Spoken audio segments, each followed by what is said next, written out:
It's interesting because you're in California as well, Kmele, and you know the second they let go of a little bit of that control, they get a very uncomfortable feeling. So I knew it was only a matter of time before they reeled it back in. What is the feeling there where you are in Northern California? Yeah, I would say both at the state and national level, quite frankly, there is a lot of over-concern and particularly a kind of hysteria around, say, the Delta variant. You're starting to see more and more people wearing masks inside, outside, and various other circumstances where they weren't before. And quite frankly, I think this hysteria, and certainly the official hysteria surrounding the risks posed to kids by COVID, this is something that's really disconcerting, and it's certainly at odds with the push to try and get people vaccinated. We need to be honest about the risk posed to children. It is a tragedy that 500 children have died as a result of contracting COVID and fighting infections and losing, but that's out of 650,000 Americans who have died. That number is also tragic, but we're talking about less than 1%. We know that children are not nearly as vulnerable to COVID, and even without them being vaccinated, say under the age of 12 because of the restrictions that are in place, kids are relatively safe. And as more people get vaccinated, we know that we can look out for the actual symptoms of infection to try and keep kids even safer in their classrooms. There may be actual consequences to forcing 3-year-olds and 4-year-olds to wear these masks indefinitely. Yeah. And that's something we have to contend with. No, then that's a great point. And I know your daughter is a preschooler. She's that age. And reading people's faces is a critical component of language Absolutely. Development and consciousness. You know, it's how we as human beings make the world fit together. It's really critical. But also what is critical is the mental health of kids in this country. And we've lost far more kids to suicide because of the pandemic than we have to the virus itself, Richard. Yet you don't hear leaders and teachers unions talking about that. And I honestly, I don't think they care about their mental health at all, and shame on them forever for that. I think the talk about masks and remasking, I think that's the distraction. I think Dr. Fauci is really uncomfortable because Rand Paul is getting to a part of the truth that Dr. Fauci, if he relents and admits, like, yeah, we knew they were doing this and we gave them a bunch of money to do it, we just assumed that they were following the international protocols that we have all agreed to, but it's China. It's a totalitarian state, and they put doctors in prison who fall afoul of the Communist Party line. And he's trying to get to what happened and what might have gone wrong in that Institute of Virology. Kmele, your thoughts, dear?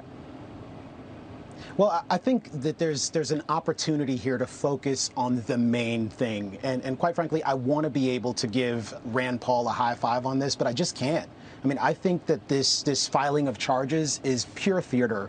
I do think that both men are kind of covering themselves in shame. This is a moment when we need elected leaders and public officials to come together and work on one thing and one thing only, not placing blame, not pointing the finger and trying to sort of single people out for punishment and recriminations, but figuring out how we prevent the next pandemic. Exactly. And we could be having that conversation.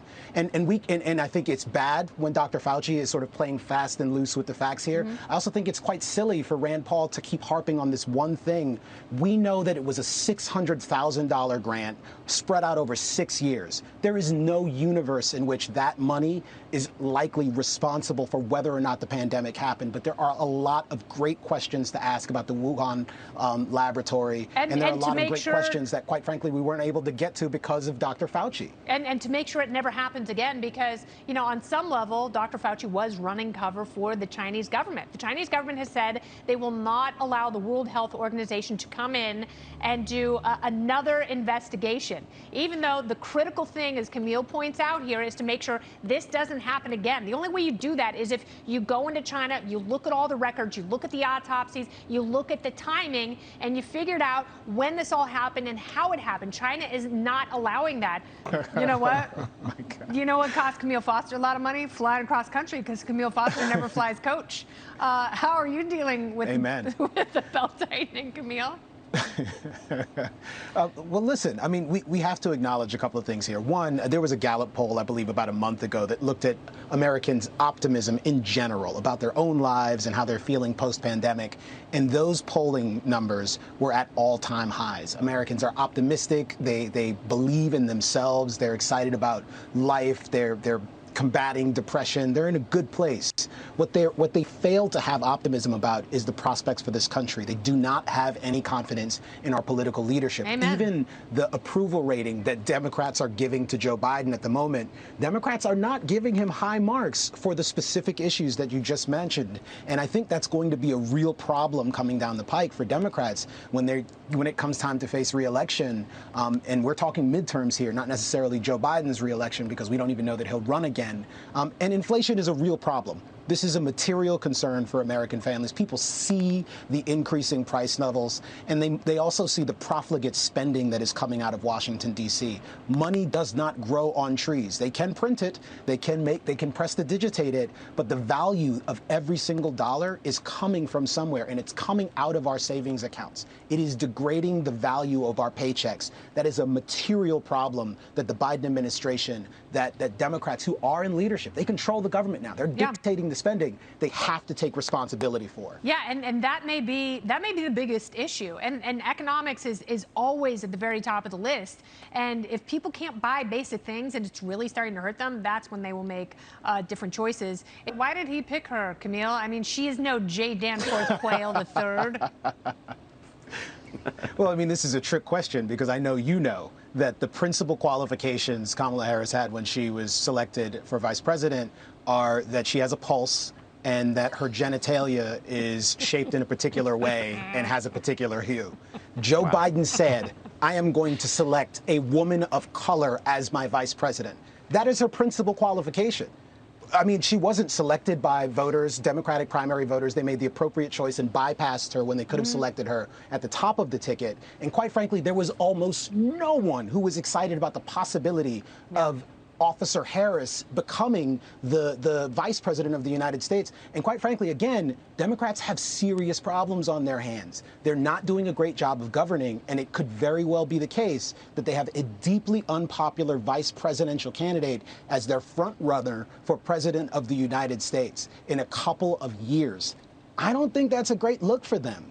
Their saving grace, however, unfortunately, and not to change topics, is that Republicans aren't covering themselves in glory at the moment either. No. So, you know, the country is not in a great place, but that's the poll we just talked about. Camille Foster had the chance to run in 2020 with perfect vision, and he let that go by. We'll see what happens in 2024.